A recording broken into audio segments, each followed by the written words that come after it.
Audi drivers honked at me when I was at a red light, and it turns green, like, green, honk. What? What is this? I don't know. Audi drivers. Honestly. Anyway, what's up, guys? Welcome back to Give a Shift. It is a nice, beautiful day here in Wisconsin. Sun is shining. It is Super Bowl Sunday, but before we go and watch the game, we're going to talk about cars. So we are. I'm back here with Nate, so let's jump into the first subject. So, first up for today, back in 1999, Honda, for their 50th anniversary, decided to come out with a little sports car. And that little sports car was the Honda S2000. So, the Honda S2000 was a magnificent car, praised for how high its engine was revving, how the handling was just very, very nice. Just that car was a beautiful car, very comfortable. Everything about it was just awesome. So, in the past week or so, some publications have been hearing some rumors about a new S2000 coming out in 2019 to commemorate Honda's 70th year. That's right, 70 years Honda's been around. So 70th anniversary. So they've been hearing some rumors. Oh, it is a sunny day today. Dude, you know what? I can't. You're a pleb. Whatever. Anyway, so they've been saying that there could be a new S2000 replacement coming out in 2019. So they're talking power numbers somewhere around 325 to 350, in that range about. That'll put it pretty high up there. Around the same power as the Civic Type R. So maybe they'll use that engine, maybe not. Powertrain options is what they're talking right now is a twin-charged engine. So it could be a modified version of the Type R engine, but twin-charged meaning a turbocharged, normal turbocharger, but an electrically driven supercharger as well. Yep. Something that Mitsubishi has been messing around with for a couple years now, and I believe some of their SUVs, there's some of their small SUVs. And they've been pretty successful in that with some good power numbers, with also some good economy numbers, some good fuel economies. So that'll be a bonus there. Personally, I think I'd rather just have a nice naturally aspirated VTEC engine, you know, like a nice little 4-cylinder, like revving. Yeah, like their old, what was it, F20, I believe the engine code was, something like that. It had the most power per liter until the Ferrari 458 came along for a naturally aspirated engine. That was pretty impressive. What was it, like 245 horse or something like that? Something like that. Something around there. But that car was pretty awesome. So it would be cool if a replacement came out to compete with like the Miata, the BRZ, the FRS, things like that. But the thing about those cars is that if you want a decently spec'd version of the Miata, FRS, BRZ, whatever it is, you're looking at around like 30 grand. But the price point they're talking about with this new S2000 is around $50,000. 50 grand. That's quite a chunk of change. Yes, it is, Thomas. I mean, we're looking at like Audi TT money. We're looking at some nice, powerful sedans at that money. Yes, we are. That's quite a chunk of change. So I'm curious to see if that price point will stick with that, or if Honda will be like, nah, it'll actually be somewhere around 30 grand or so. 50 grand for a Honda, that's a bit much for a sports car. Yep. But yeah, why are you like a robot right now, dude? Freaking weirdo. I don't know what to say.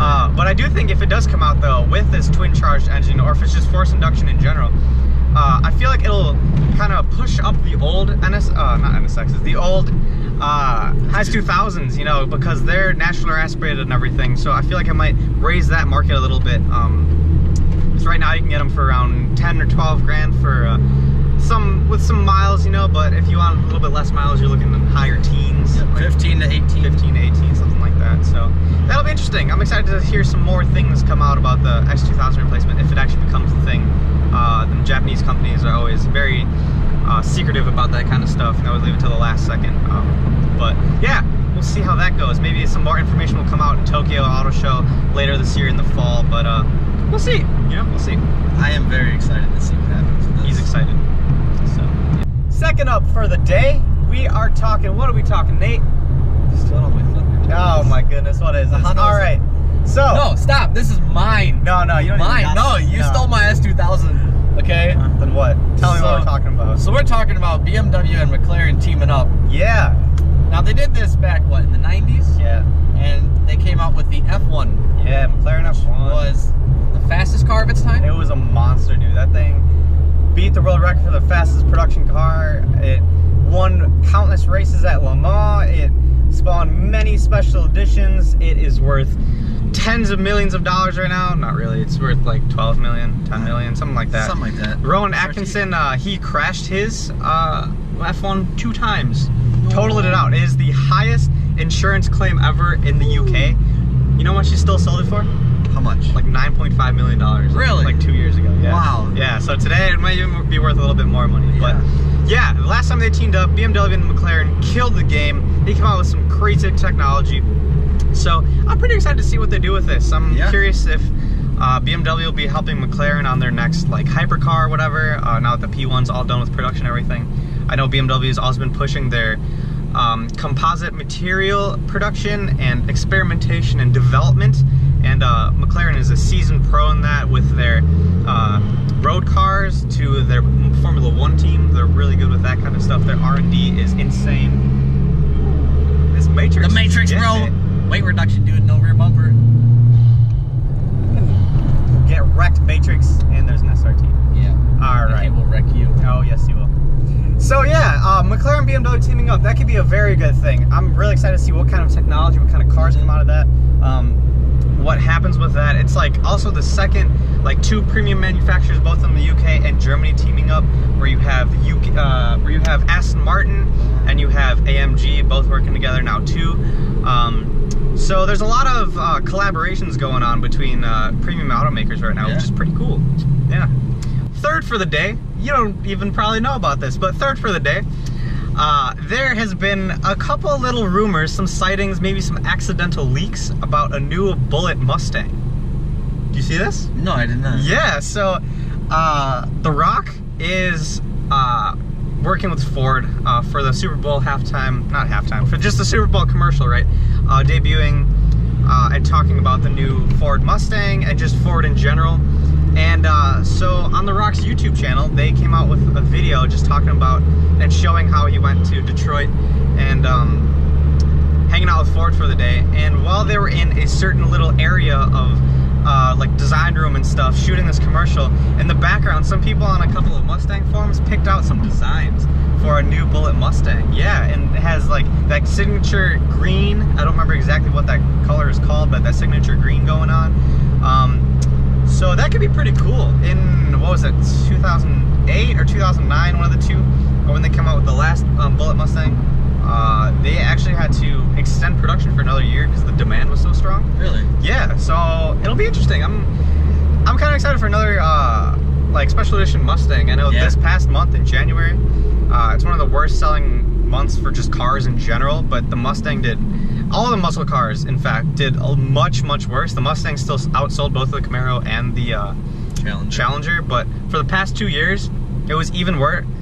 January was even worse for sales than it was for 2015 and 2016. So hopefully this, if they do come out with a new Bullitt, they could boost those sales, because I am a huge fan of the Mustang, so that'll be really cool to see. So yeah, keep an eye out for that to see if any confirmations of these rumors or anything like that comes out from Ford, or if anybody steps up and leaks some info. So that'd be pretty cool. Back in the news again. We'll probably be in the news for a couple weeks now until it debuts at the auto show in April. The Dodge Demon, it is back. So what we have learned this past week, every week Dodge is coming out and teasing some images, some video, some info on what the Dodge Demon is all about. So this week in the little video, they showed a man going up to a big like case toolbox looking thing and bringing out some things from this toolbox. So he brought out like a torque wrench, a impact gun, a jack, stuff like that, and then it pans out and you see all these things laying on the ground along with some wheels. Now we already know that the Challenger Demon is gonna have some crazy wide wheels, all 4 corners, 315s. That is again the largest front tire on any production vehicle. So why would there be more wheels than this? Now Dodge has also said this past week that they came out and saying that you can set up your Hellcat Demon for either the track or the street. So track probably meaning drag racing. So these wheels, they're probably skinnies for up front. So drag racing. yeah, for like drag racing. So I know like some of the big Chevy guys will use like the G8 spare tires. They use those to run them at the strip. But so these are probably not DOT legal. So they might come with this kit. But that would kind of allude to this thing just being a monster at the track, but also being able to customize it a lot. Another thing we learned is how they got rid of this 200 pounds that apparently they're losing. So last week we talked about how they're losing all this weight and having all this power and all this wheel sizing and just width and just crazy body, but they actually came out and said how they're losing all this weight. So how'd they lose this weight, Nate? Well, they took out the back seats. Yep. And they took out the passenger seat. Yeah, so the back seats were worth about 50 pounds and the front seat was worth a little bit over 50, like 50, 55 pounds. Yep. But that means there's only one seat. That's right, one seat. Yep. So I'm just gonna go out there and guess that they're probably gonna have an option to at least put in the passenger seat again. They might do like a little cage or something in the back, kind of like some of the GT3 RSs or something like that. I don't think he knows how this works. You're an idiot. That's a red light, bro. No, just keep. You're already there. Just keep going. Might as well go. All right. Now he's gonna go. I don't even have words. All right. Anyway, so yeah, they're gonna be taking out some seats. They're also taking out some speakers too. Speakers, yeah. So kind of like the Z28 Camaro. This thing has, I believe, just the 2 front speakers. So I'm just gonna guess that there's probably gonna be some options to put some of this stuff back in it. If you're not gonna just purely use it as a track car, yeah. But it's kind of cool. This thing is gonna be a hardcore machine. Although Dodge has said that this will still be like a street car. It's not a pure bred race car. It's not gonna be like a Cobra Jet Mustang or something like that. That's just a race car. So yeah, that'd be pretty cool, you know? Yeah. Okay, last thing on the list, kind of funny. I got a little kick out of this. So me too. There has been some thievery in the UK. So Jaguar Land Rover had $3.75 million worth of engines stolen from their plant. And would you like to take a guess at how long this would have taken? Well, you would guess it would take a while. Like, you know, maybe like minimum like 20 minutes. Yeah. You know, like get in, get out, all that stuff. Yeah. No, 6 minutes. 6 minutes. 6 minutes. So what they did, plain daylight, middle of the day, cameras rolling, everything. They come into the little yard or whatever, little truck, find the trailer, back the truck on up to the trailer, connect it, drive on out. That was it. Easy as that. Literally, plain daylight, all on video, everything. Now later in the day, they came back, grabbed another trailer with more car parts, and got away with it again. Yeah. What is this? This is craziness. This is like, I just can't even believe it, but that happened. So, watch your stuff, people. Lock your doors. And if you know any info about this, which you probably don't, contact your local authorities and report it. Seeing as we're across the they pond, may be confused. Yeah. But that's okay. They can hand it on to the proper authorities. You did something. You did something. You can feel good about yourself. That's what matters. You did something. Yes. So yeah. Alright guys, thanks for watching. If you want to check out any of the things that we talked about today, everything for now on is going to be linked in the description below. So if you want to go check that out, it is all down there. If you like the video, hit subscribe, hit some likes. There'll be a lot of new content coming out. We just did some spark plugs and coil packs on my car right here. We had a little bit of trouble, some things going on. You can check that out, coming out a little bit later this week. Then this coming weekend, we're going to be down in Chicago for the Chicago Auto Show, hanging out with some of our friends down there, checking that out. So stay tuned for that next weekend. So I'm Thomas, this is Nate, and this is Give Shift. See you guys next week. Bye, everybody.